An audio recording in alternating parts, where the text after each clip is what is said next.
Happy birthday, Wes. Evan, I'm playing League.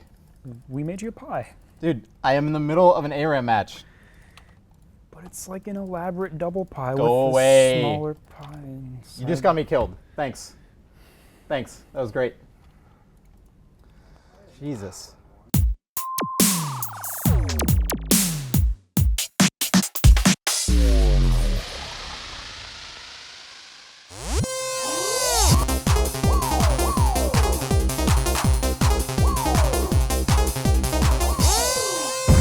Hey, I'm Wes with PC Gamer, and I'm here with Chris Thurston from PC Gamer. Chris, we are in a giant room at the Smite World Championship. This game has been out for less than a year. How did we get here in this 3,000 person theater? How did this happen? More specifically, the question is, how did this genre get here?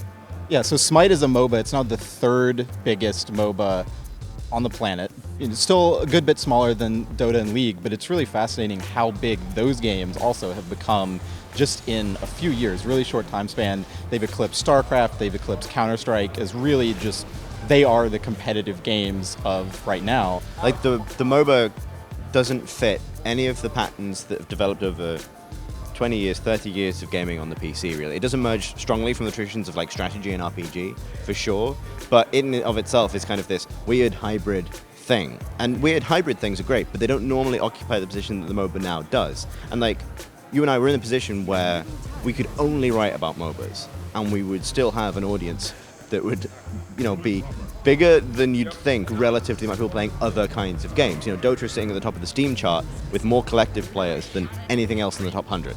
The one thing that I always kind of grab onto when I try to think about why are MOBAs so popular, why do so many people love to play them, setting aside like the free-to-play elements, which is certainly a part of it, the thing about the way we come to the game, the way we play the game, the way we experience it, the one element that kind of stands out to me over Counter-Strike, StarCraft is the map.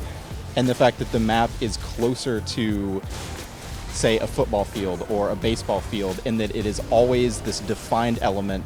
You know exactly where everything is. Nothing changes between games. There's no randomness to that. And I think, to me, something about having that just defined playing field is a really big part of what has made people willing to just play these MOBAs over and over and over and over again and master all of the other elements that go into the meta strategy and everything, which you can talk about in a lot more detail than me, having played tons of Dota. I think that's a part of it. I think you could make the counter argument, which would be that, for a lot of people, Counter-Strike was Dust or was Dust 2. The Counter-Strike had functionally like an official map, and everything else was bonus time. So you have this mixture of stuff that's sort of immediately accessible and stuff that you learn steadily over time.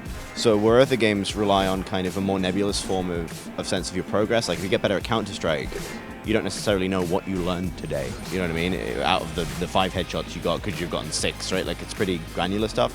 In a MOBA, because it's complex, and because within that fixed bounds of the map, today I learned a new character, today I learned a new set of items, today I encountered a combination of characters and items that I haven't encountered before. I think that's a really interesting point, because even in shooters that have class systems, right, there's a lot of variance where you could have multiple classes on your team. The way they work together is very important. The way they work against the classes in the other team is important, but you're never going to have 120 classes in a shooter, and you're never going to be picking, from this vast category of information you have to pull out of your brain at any moment to know how these other characters work, how your character works against them, and accruing that knowledge is something that you can spend hundreds, thousands of hours doing, and it is still satisfying, a year later, 2 years later. In any other game, that would be undesirable, that degree of complexity.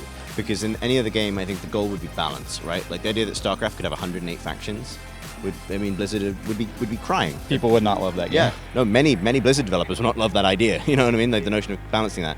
The notion that a class-based FPS could have 100 classes, and then the notion would then be perfect balance.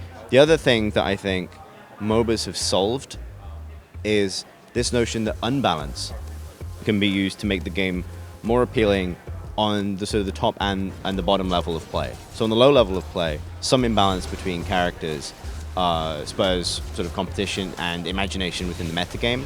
It creates It creates situations where one character is able to dominate within a given game, and that person like remembers that experience fondly because of some metagame kind of imbalance.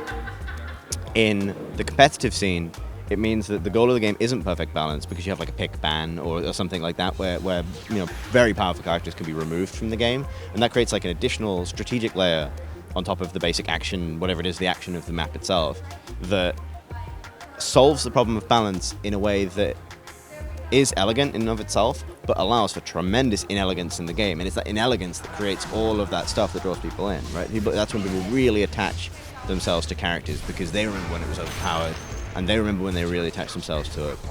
There's a theory that I come back to a lot thinking about Dota, that when you play games, you remember negative experiences get a bigger emotional response out of you, but you remember positive experiences for longer.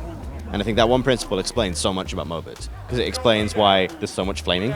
Because in the short term, you're so angry. Everyone else is an idiot, and you were the only good person on this team. And oh God, why did matchmaking lump you with these people? On the other hand, that one good game you have where you stomp with this character that you loved, like that sticks with you for a long time because it takes place in this unrepeatable circumstance where only you could have done that, and only then, and only against those people, and only with those items, and no other form of competitive game, and to be honest, no other form of multiplayer cooperative game offers that. So I feel like the big takeaways for us are just the layers of strategy there are and the amount of information that you're accruing in any of these games. I think Dota is especially the standout for the inelegant stuff you were talking about, just kind of the emergent things that can happen in Dota, the way strategies develop. That it happens in League of Legends and Smite and other games too, but I feel like to a lesser extent. And that's what really fascinates me about Dota, even though I haven't gotten into it because it's kind of above my head. Even after I'd played about 800 games of League of Legends, I'd tried to jump into Dota and I was just like, no, this is not for me. I don't have the time. I don't have the time for this. Yeah. A few years ago, if you were a big publisher with a license and you wanted to use it, you made an MMO. And that MMO went free to play, and then that MMO died. Now, if you're a publisher with a license or without one, you make a MOBA. And the reason for that, I think, is not just cynical game dev imitation. It's story, dungeons, new landscapes, new classes, new items, gear progression, whatever it is. It's content that once you've consumed it. Whereas in MOBAs, it takes the form of, normally, characters. And a character, once added to the game, is there forever.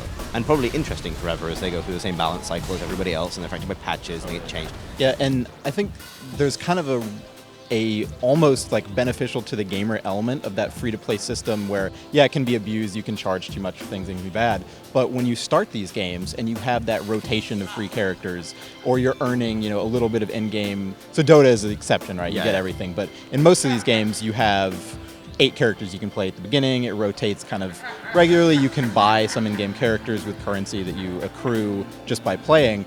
That kind of gives you a natural in to picking, a couple characters that you like, trying them out, and then mastering that character without feeling like you have to jump between everything all at once and learn all of these characters at different times. It's a really easy way to kind of ease you into it without it being too intimidating.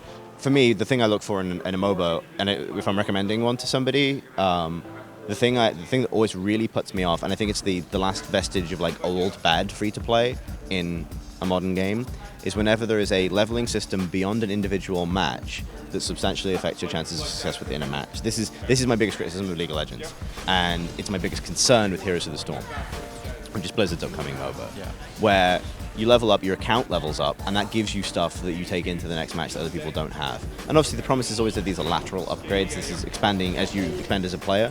But I think the beauty of these games is that your skill is always something. It's you, right? Like technically, there should be no reason why you couldn't go into your first ever game and be good if you are naturally good at the game.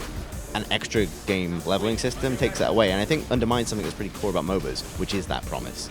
That if you're creative, if you combine the elements in a way that hasn't been seen before, if you pick the hero that you like but show real skill with them, that you can compete at anywhere from the potato bracket, the very, very bottom, to imitating things that you see on Twitch during a major tournament.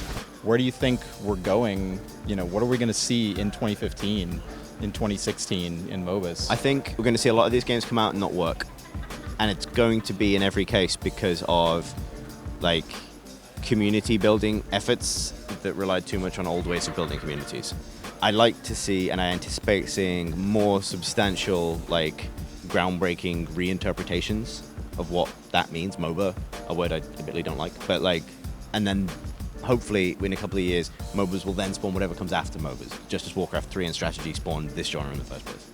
I'm going to call 2016 the year Chris Thurston convinces everyone to call MOBAs lane pushers. They should be called lane pushing games, and I'll tell you what. I'm not going to. I'll tell you why. Just the reason is multiplayer online battle arena could mean literally anything, apart from Dragon Age. But lane pusher is very specific. It is very specific. All right, so that's us talking about lane pushers for 2014. We're going to keep covering Smite, Dota, League of Legends in the future. We're really excited to see where they go.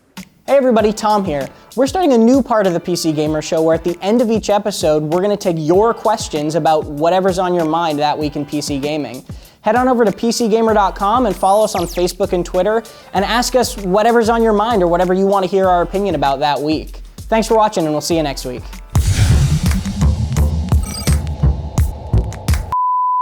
Report them to HR. Our HR lady's like, she's gone. She's got kids, pregnant, triplets. Woo. Big, Triple big kids. score. Ultra kids, monster kids, Holy shit, kids. penta kids, immaculate conception.